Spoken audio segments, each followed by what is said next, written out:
Subscribe to my YouTube channel and turn on notifications so you never miss an emotional and heart-touching story like this one. Now, let's begin. It had been a long day, and Olivia Carter felt the exhaustion settle deep in her bones as she walked through the doors of the small diner where she worked. The faint hum of the flickering neon sign outside, the clatter of dishes, and the low murmur of conversations were all sounds she had grown used to. But tonight, they seemed heavier, like they carried the weight of her worries. She took a deep breath and forced a smile as she untied her apron. Her shift had ended hours ago, but she had stayed behind to clean up, hoping for a few extra tips. Every dollar counted when you were a single mother trying to keep the lights on and food on the table. As she stepped out into the cold night air, she checked her phone. A message from her son, Liam, lit up the screen. "Mom, don't worry about dinner. I ate at school. Love you." Olivia's heart clenched. She knew what that really meant. Liam was just 15, but he had already learned to hide things from her, like how he skipped meals so she wouldn't stress about money. She swallowed hard, pushing back the guilt that never seemed to leave her. She had promised him a better life, a future where he wouldn't have to worry about whether they could afford rent or if his mother was working too many shifts. But promises didn't pay the bills, and lately, the weight of their struggles had become unbearable. As she walked home, her mind raced with thoughts of how to make ends meet. She had already taken on extra shifts at the diner, cleaned houses on weekends, and even tried babysitting, but it was never enough. Rent was due in a week. Liam needed new shoes, and the medical bill from his last checkup was still unpaid. Then, as if fate had been listening to her silent desperation, her phone buzzed again, this time from an unknown number. "Olivia Carter, I was given your number by a mutual contact. There is a job opportunity. Urgent. Pays well. Please call me back." She frowned, rereading the message several times. It felt strange, almost too good to be true. But she had no room to be picky. Without hesitating, she dialed the number. A deep, measured voice answered. "Ms. Carter, thank you for calling. I'll get straight to the point. My employer is in need of a caregiver, someone reliable. The job is unconventional, but it pays generously." Olivia's grip on the phone tightened. "What kind of caregiving?" A brief pause. "Personal assistance. Bathing, dressing, and daily care. The individual is wealthy, but currently unable to care for himself. Due to an accident." She hesitated, her mind racing. The thought of bathing a complete stranger made her stomach twist. But then she thought of Liam, of the bills piling up, of the nights she lay awake worrying about their future. "How much does it pay?" she asked cautiously. The man named a figure, and Olivia almost dropped the phone. It was more money than she made in 2 months at the diner. "Would you like to meet the employer?" The voice continued.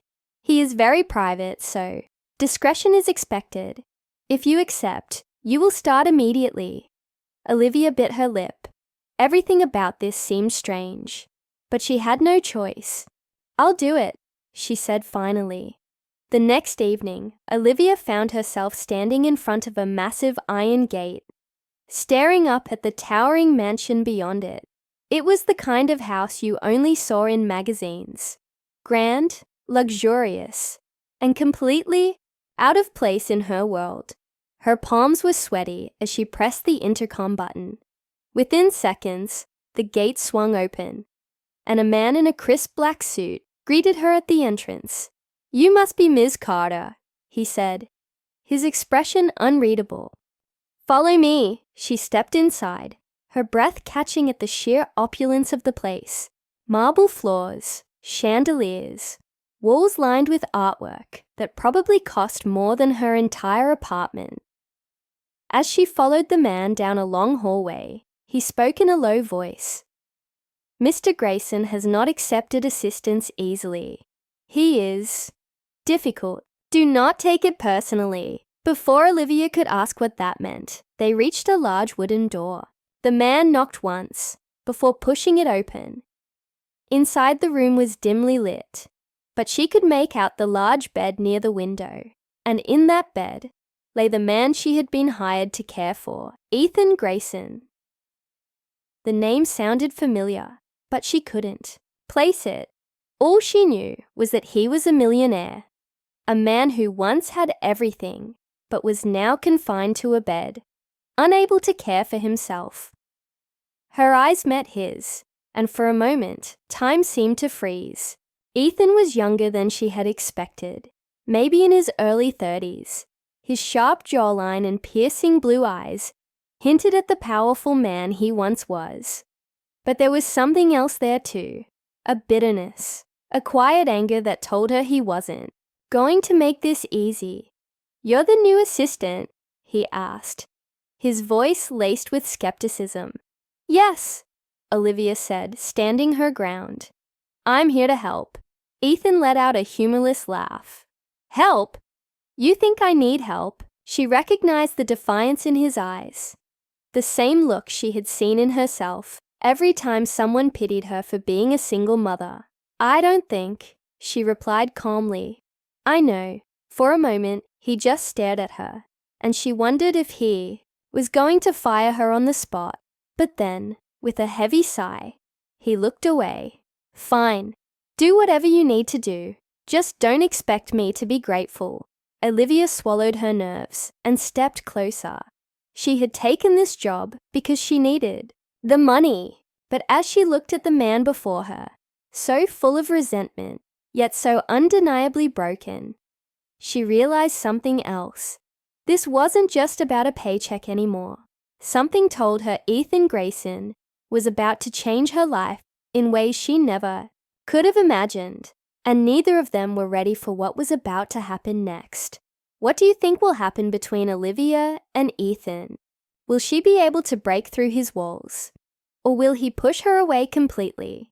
Let me know in the comments, and don't forget to like and subscribe for part 2 of this incredible story. Olivia took a slow breath, steadying herself. Ethan Grayson was clearly a man who didn't want help, but she had faced stubbornness before. She had raised a teenage boy on her own, after all. She had dealt with frustration, with anger, with people who pushed others away when they needed them the most. She walked toward the bed, her steps careful but firm. Ethan didn't look at her, his gaze fixed on the window, as if he could will himself to be anywhere but here.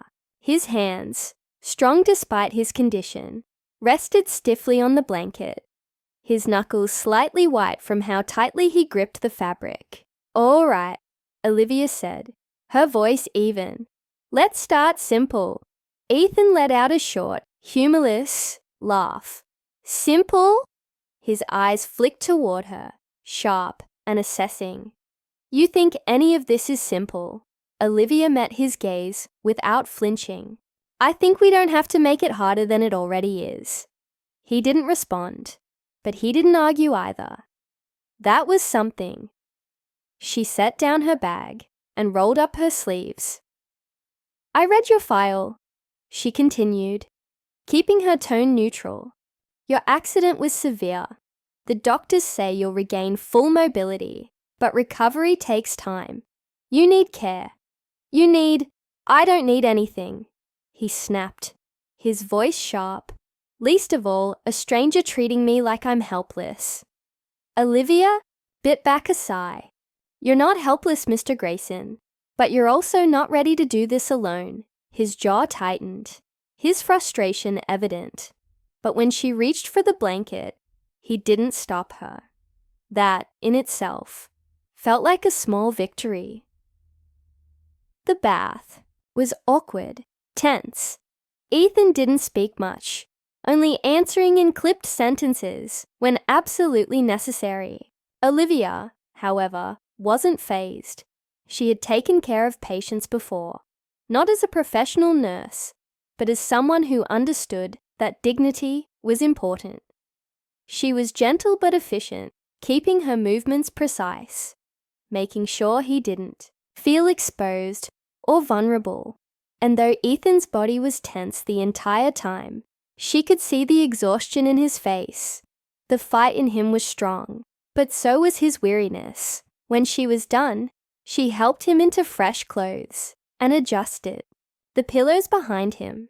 He didn't thank her, but he also didn't snap at her. Progress. As she packed up, she glanced around the room. It was luxurious, just like the rest of the house. But there was something cold about it, like no one really lived here. There were no personal photos, no signs of warmth or family, just expensive furniture and large windows overlooking a garden that looked untouched. "You live alone?" she asked, breaking the silence. Ethan shifted slightly. "I have staff." "That's not the same thing." His gaze flickered toward her, and for a brief moment, there was something in his expression, something unreadable. But then it was gone. "It's late," he said flatly. "You can let yourself out." Olivia nodded, taking the hint. But as she stepped toward the door, she paused. "I'll be back tomorrow," she said. Same time. Ethan didn't reply, just turned his head away. But as Olivia left the room, she couldn't shake the feeling that for the first time in a long time, someone had actually stayed. The days passed, and Olivia settled into a routine. She arrived every evening, tended to Ethan, and left without expecting anything in return. He was still guarded, still full of quiet resentment, but something was shifting. He no longer snapped as often. He let her adjust his pillows without complaint. Once, she even caught him watching her with something almost like curiosity. But the real change came one evening when Olivia arrived to find Ethan in an unusually bad mood. His jaw was clenched, his shoulders rigid, and there was an untouched tray of food beside him. "Not hungry?" she asked, glancing at the untouched meal. "I don't need a babysitter," he muttered. Olivia folded her arms. "I don't think you need one either, but I do think you need to eat." He exhaled sharply. But when she picked up the tray and set it on his lap, he didn't protest. Instead, he just sat there, staring at the plate. After a long pause, he finally spoke, his voice quieter than before. "I used to run 5 miles every morning, hit the gym before the sun came up. Now I can't even pick up a damn fork without my hands shaking." Olivia softened. She had seen this before, the way loss could strip a person of who they thought they were. "You're still that man," she said gently. "You just need time to find him again." He didn't look at her, but she could tell he was listening. And for the first time since she had started this job, Ethan picked up the fork and took a bite. As the weeks passed, the tension between them shifted into something else. It wasn't exactly friendship, but it wasn't hostility either. Ethan had his moments, his sharp words, his stubbornness, but there were cracks in his walls now, small glimpses of the man behind them. One night, as Olivia was adjusting his pillows, Ethan suddenly spoke. "Why do you do this?" She looked at him, surprised by the question. "Do what?" "Take care of people." He hesitated, then added, "Me." Olivia thought for a moment before answering. "Because I know what it's like to feel alone," she admitted. "And I know how much it means when someone stays." Ethan didn't say anything, but his expression softened, just a little. But just as Olivia thought she was making progress, something changed. One evening, she arrived to find the mansion unusually quiet. The butler wasn't there to greet her, and when she entered Ethan's room, he was sitting up in bed, a strange look on his face. "You're leaving," he said abruptly. Olivia frowned. "What?" "I don't need a caregiver anymore." His tone was flat, emotionless. "You've done your job. You can go." For a moment, she just stared at him, trying to understand. Did something happen? No. His jaw clenched. I just don't need you anymore. Liar! Olivia could see it. The way his hands gripped the sheets a little too tightly. The flicker of something in his eyes. Fear? Regret? He was pushing her away, and she had a choice. She could walk away, pretend like it didn't hurt, take her paycheck and never look back. Or she could stay, take a risk, and prove to Ethan Grayson that not everyone leaves. But before Olivia could decide, the door swung open and a man in a suit walked in. Mr. Grayson, the man said formally, we need to discuss the lawsuit. Your brother's legal team just sent over new documents. Olivia froze. Brother? Lawsuit? Ethan's expression darkened. Not now, but it was too late. Olivia had heard enough. And suddenly she realized there was more to Ethan's story than he had ever let on. And she was about to find out exactly what he had been hiding all along. Olivia stood frozen, her heart pounding as the words echoed. In her mind, lawsuit, brother. She had spent weeks by Ethan's side, slowly breaking through his walls, but he had never once mentioned family, let alone a legal battle. The suited man shifted uncomfortably as Ethan's sharp glare cut through him. I said not now, Ethan repeated, his voice low and tense. The man hesitated, but eventually nodded. Understood, sir. I'll leave the documents here. He placed a thick folder on the nightstand and exited the room, closing the door behind him. Silence filled the space. Olivia felt the weight of it pressing down on her, thick with unspoken words. Ethan didn't look at her. He was staring at the folder, his jaw clenched tight. Your brother, Olivia finally said, her voice careful. What's going on? Ethan exhaled, rubbing a hand over his face. It doesn't matter. It clearly does. His fingers curled into fists, frustration flickering across his face. But then, just as quickly, something else surfaced. Something raw, almost vulnerable. He's trying to take everything from me, Ethan admitted, his voice quieter now. The company, my assets, everything I built. Olivia frowned. Why? Ethan let out a bitter laugh. Because he's never been able to stand living in my shadow. He turned to her, his expression unreadable. And now, thanks to this accident, he sees his chance. Olivia processed his words, piecing things together. The cold, empty mansion, the way he had pushed everyone away, the way he had pushed her away.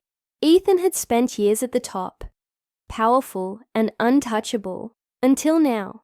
Now he was vulnerable, and the people closest to him were circling, like vultures. He thinks I'm weak, Ethan continued, his voice laced with anger.